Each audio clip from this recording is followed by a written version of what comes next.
Dip, dip, dip, paddle the boat round the corner. Oh, I've left my gloves in here. What a cock. Not that they're particularly roadworthy, but I like it in the summer. I know it's not particularly sunny now. It feels nice when you've got a bit more tangibility. Oh.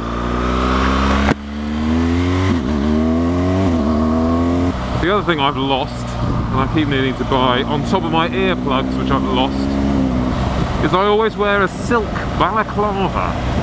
Two reasons. One, to help keep the earplugs seated when you pull your helmet on. There's nothing worse than sorting out your earplugs, putting your helmet on, and it just pulls one out a little bit.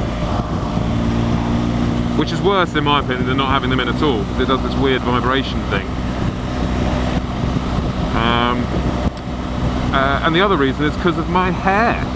I've got a wonderful coiffeur, and I don't want it to get all flat and weird at the front. So one reasonable reason and one just pathetically homosexual reason. Not that it's bad, not that homosexuals are bad, I'm just saying they look after themselves better than heteros.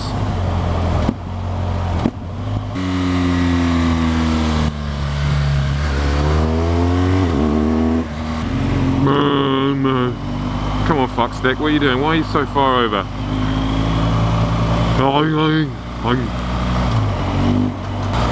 I think he must be on the phone. See those little twitches he's making? Let's have a little look. Oh, he's doing sat nav. Oh no, he is on the phone. Yeah, he is on the phone. You can tell if you're on the phone. So we've got a shoot today I'm going to in Notting Hill.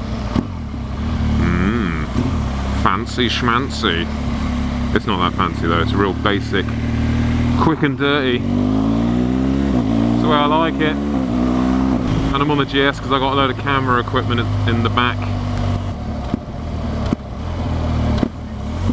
Oh, I hate traffic. Oh, cockball. Cockball on the dweebs. Sit here for an hour now. So I think I might be moving my office out of Soho. Dun, dun, dun. I've been there for, when did I move in? 2007. And I'm kind of just, it's great, don't get me wrong, but since we took the lease on, the rent there is now double what it is, so our lease is up. And it's now suddenly double the price to be there. And I can't be, and I don't think it's worth it anymore. I think,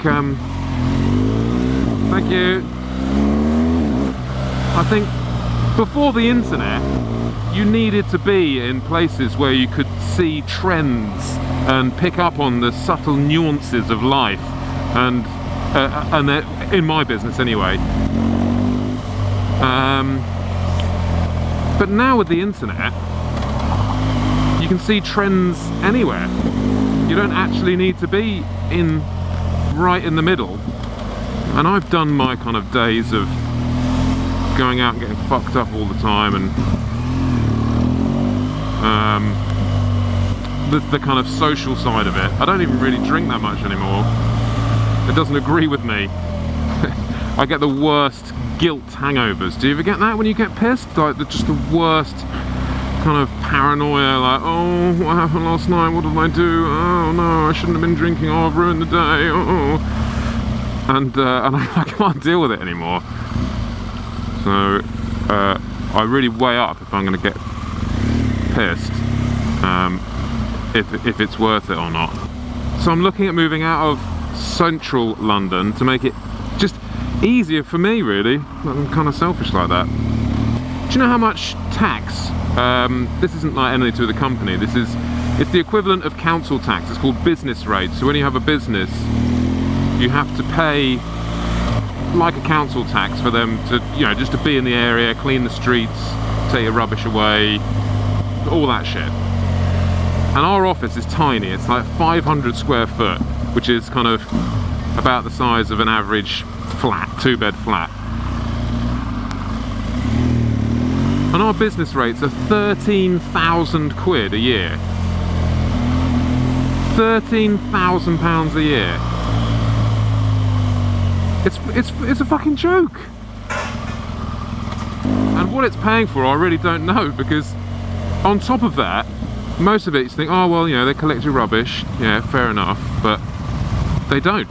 You have to pay £1 a bin bag. £1 a bin bag for them to come and take it away, on top of the £13,000 a year you pay just to fucking be there. So, fuck you, Westminster. I'm not interested anymore. And you can't park anywhere. You can't. I mean, you may have seen me trying to park a motorbike in Soho. Now the car park that I usually park in is just saying no to bikes. So it's like, oh fuck it. I can't be bothered. I really can't be bothered anymore. I think as long as the quality of your work is good, I don't think it matters where you are. You know, I can just get a membership to Soho House for £1,000 and have meetings there. But I want to be able to park my bike outside. And in the winter, you know, how long have I been commuting in now? 2007 to, what's that, 8 years. 8 fucking years doing this road for 8 years.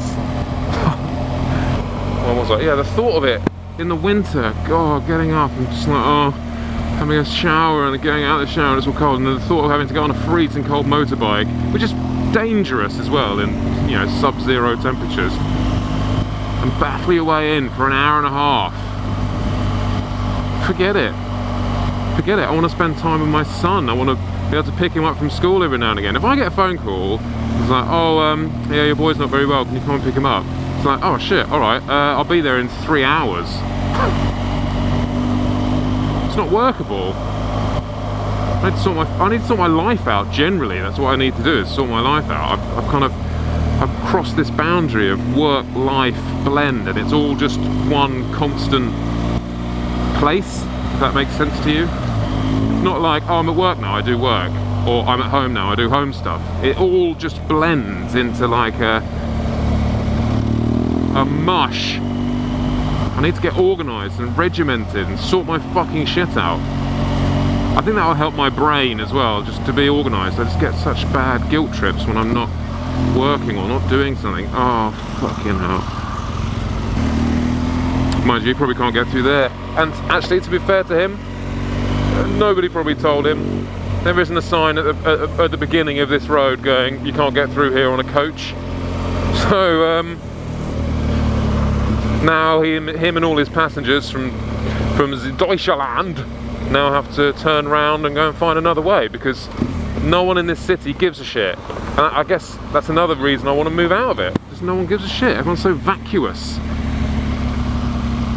and selfish, and the more you're in this place, you become vacuous and selfish yourself. Even if you're the most, you know, down-to-earth guy, it's very difficult to remain a decent human being because everyone's such a cock. Peace, bro.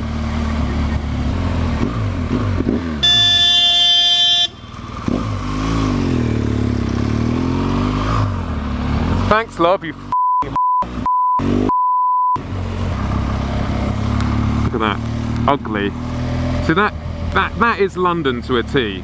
Right, that, I don't know if you saw it, but that was a massive tower block. Old shit building, shitty offices. And some company has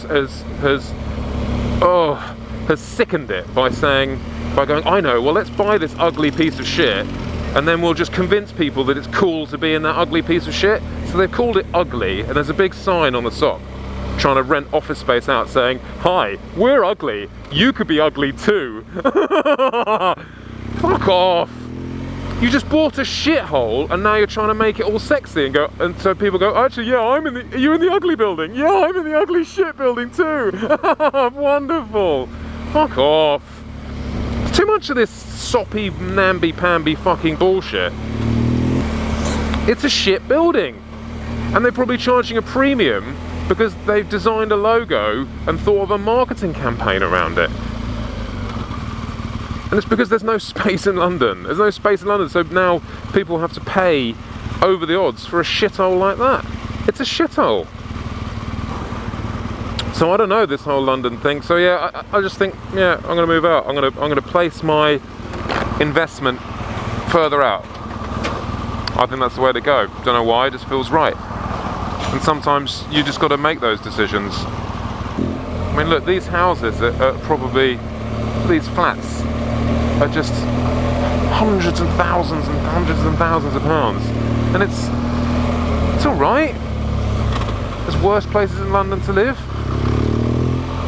But is it worth it? Honestly, is it actually worth it? Don't know. I don't think so. I wouldn't pay 800,000 for a 2-bed flat there, which will be what it's worth. Anyway, I've got to go to work now. Bye.